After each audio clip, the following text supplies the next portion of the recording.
Hope you're having an amazing day. I have here the GameSir G8 mobile gaming controller. I've had the chance to play around with this controller for a while now. I got a chance to test it out very thoroughly with emulators like Yuzu, Dolphin Emulator, PPSSPP, also streaming services like Amazon Luna, Game Pass, and also streamed some games from my PC as well using Moonlight and Steam Link. I will say that this controller did not disappoint. I've been using this controller for more than a month now. I haven't experienced any drifting or buttons getting stuck. This does use the anti-drift Hall effect sticks and Hall effect analog triggers as well, which means it is using magnets to detect stick movement, which helps in wear and tear on the long run, also preventing stick drift as well, which is great news. A closer look at the controller, we can see we have a nice rubberized base here and sides as well, where your phone is going to touch. So even without a case, your phone isn't really gonna get scratched here. Then we have a USB Type-C here, which is movable. So it will pretty much work with any smartphone that has a USB Type-C. And looking at how much this expands, just so you know if it's gonna fit your phone here, pretty much it should fit any phone, like from an Pixel 8 Pro to like an iPhone 15. And this is how much it stretches. So about 7.5 inches or 19 centimeters. And if you're familiar with emulating, you might be thinking, what is this guy doing with a Pixel 8 and trying to emulate games?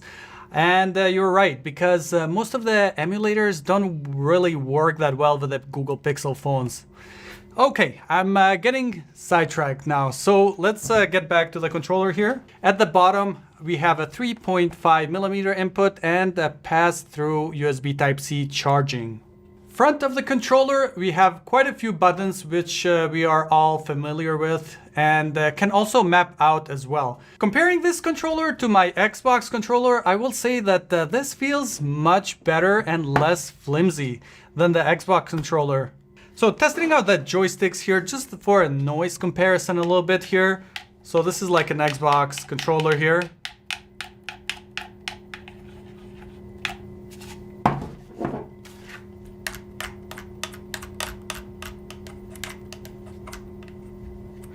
If you're just like playing and just like moving the joysticks around, there's really not much noise.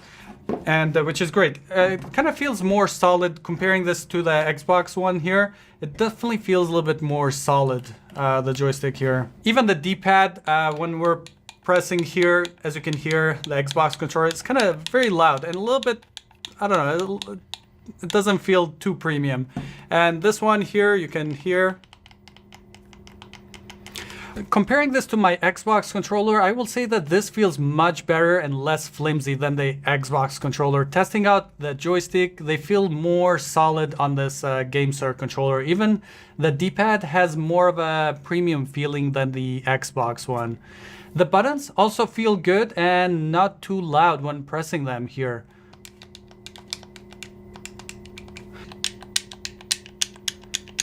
I would say this is more on the PS5 controller level. In the front, we also have the magnetic detachable faceplates, which gives us access to change the thumbsticks as well.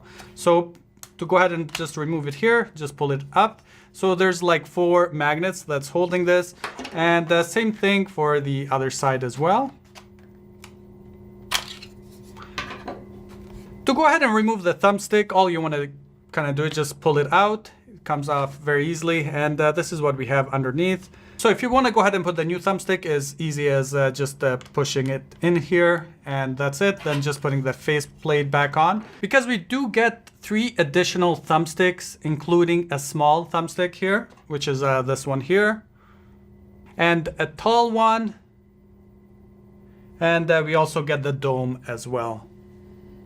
At the back, we have 2 additional buttons, which can be mapped out without any app being installed on your phone as well. The whole controller does have a nice grip to it, so it's not really gonna go ahead and slip out of your hands, as we see here. Once you insert your phone, you will see a light come on, and just a note, this is using your phone's battery to power up this thing, so no need to really charge it. And I haven't really kept track of how much more battery this is wasting. It's not something that I did notice. any more than usual battery usage. So we have three different colors here at the bottom, which we can cycle through. The white one is the PS mode, which is for PS Remote Play. Green is for Android, the one that I have right now. And blue is for touchscreen only games. In order to switch the modes, all you need to do is hold the following two buttons up here. And as you can see, it flashes, then it just changed to blue. And if I go ahead and hold again, and just changed to white now. So first thing that I did when I got to the controller, I did install the app. It's called the GameSir app here. Pretty much this will allow you to go ahead and update the firmware, also to make the sticks slower and calibration and everything like that, also to map out keys. So just to show you what firmware version I have here. Gamepad test. So here we're able to go ahead and run our tests. As you can see, if you're experiencing any issues, you're going to be able to kind of see here exactly what's going on. And here you're going to be able to adjust your key settings as well. So buttons, sticks, triggers. So right now I do have it set to Xbox layout. So you can have it to a Switch layout if you have an emulator or anything like that. And here under the sticks, we have the option to set the sensitivity as well. So you're able to drag everything out here. So you're able to go ahead and make those adjustments. And also you can swap left stick and D-pad diagonal lock. So you're able to do those here. And under triggers, so you're able to, this is one thing that I had to adjust because the triggers felt a little bit too fast on some games. Now we're gonna go ahead and check out a few games just so you can kind of see some gameplay here and how some of the emulators work here. First, we're going to go ahead and hit the Dolphin emulator here. And let's go ahead and put my all-time favorite game here, The Simpsons Hit and Run. I remember having so much fun with this game, and I have been kind of playing with this controller for a bit now, and it works as it should. Really, I didn't need to adjust any settings or anything like that. The triggers, joysticks, buttons, everything kind of work as it should. So next, we're checking out the PPSSPP emulator. And let's just go ahead and put on this game. So same thing here, the controller, I've had the chance to test out a few games here. Did not encounter any issues. Pretty much all you need probably to do is just some keybinds, but other than that, the controller works fine. Really nothing else to do here. So this is great if you're trying to get to emulating games. A controller like this is great. Even the Razer one or this one, pretty much will do kind of the same thing. Next, we're looking at the Yuzu emulator here. For the Yuzu emulator here, I did have to adjust a few settings to make this controller work. Just some of the key bindings and telling it so it can utilize this controller. And then also had to take the overlay controllers off. And then it works perfect.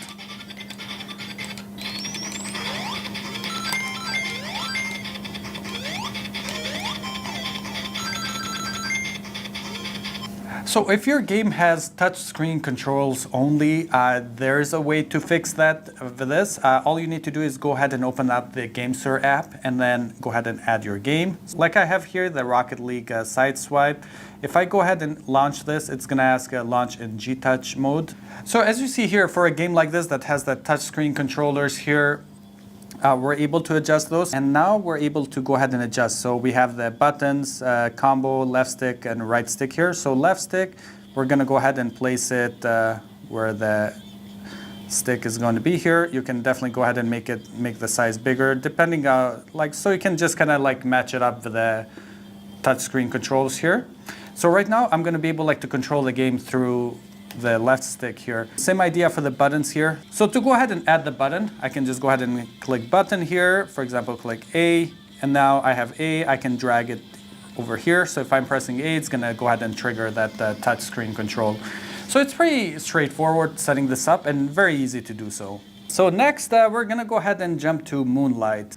So now I got a Red Dead 2 here running from the Moonlight, streaming from my PC. And as you can see, it looks great. The controllers pretty much work as they should here. Really no issues at all. Just looking around here, the joystick works fine. And aiming, if I was gonna shoot here, everything, maybe let's just try this. And you can kind of get the idea here. So let's just go ahead and quit this game.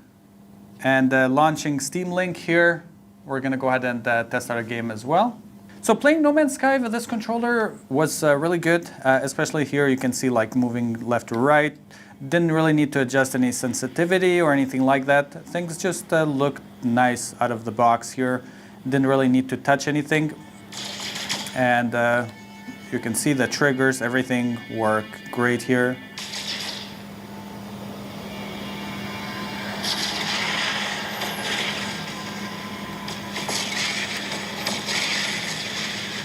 And testing something like the Amazon Luna here, even Game Pass, I've had the chance to test it out. And that also worked fine. Did not encounter any issues at all here. So here I have Lego Fortnite and it runs great on this. And you can definitely play regular Fortnite as well.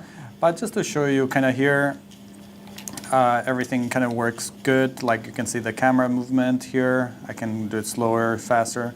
Everything looks good. And as you know, sometimes Lego Fortnite here just freezes out of nowhere, and it's doing that right now as I'm making this video here. But you can kind of get the idea here. Everything, I've had the chance to play around with this for a bit and did not face any issues. So pretty much any game, any like streaming service or emulator that I threw at this controller, everything just worked. I did not really need to do anything. So one thing I've had to do with my phone here, the Pixel 8 Pro, I do have this silicone case here. So after I put it on, so it just goes on like that. And then if I just stretch it, see, right now it's not connected, so we don't see a light. So pretty much what I had to do, it kind of took me a while until I figured this out. Just I had to push a little bit in, and right now it's we can see here the light, and also we get the notification here as well. And so just make sure if you're using a case and you're putting it for the first time here, just make sure it's like you just give it a little push inside like this, just a little bit. You don't need to force it, and then the USB Type-C touches, and then you're good to go. One thing I was definitely looking when I was testing out all these games is to see if there's some sort of like input delay. Really didn't experience any here. So there are a few things I wish this controller had an option to turn off the LEDs here, because sometimes if you're in the dark, it can get a little distracting. So just an option to turn those off after a few seconds. Also, the extra buttons on the back, they feel a little bit too low. I kind of have to reach out to like go ahead and press them here. Also, the right joystick, if it was more of an angle to the left, because if I'm reaching for a button like up here, then I have to kind of adjust my thumb again. It's like adjusting my thumb so I can go to the thumbstick again. So I wish it was a little bit more to the left here, just so there's like an angle. It would have been much easier to kind of go back and forth here. But most of these things I'm just nitpicking, because overall the controller feels very solid. I really hope you enjoyed watching this video. Go ahead and leave a comment if you have any questions. Also, if you are new here, consider subscribing for more content like this. Thank you. I'll see you on the next one.